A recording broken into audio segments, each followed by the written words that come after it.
Hello. Gagawa ako ngayon ng salata or salad. Ito, carrot, pipino, at saka kamatis. Ihiwain ko lang siya maliliit kasi ulam namin ngayon, pritong isda.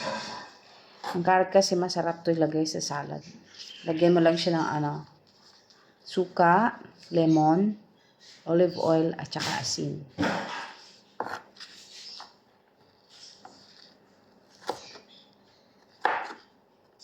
Subukan nyo. Pero depende sa inyo kung ano gusto nyo ano gusto hiwa sa ano. Pero subukan nyo lang. Baka magustuhan nyo yung carrots ilagay sa ano. Kasi iba-iba kasi panlasa ng tao. Pero subukan nyo lang. Baka magustuhan nyo din.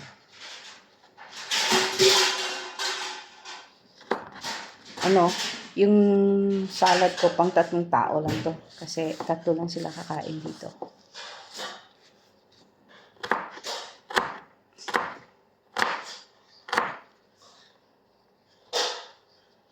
Bye-bye!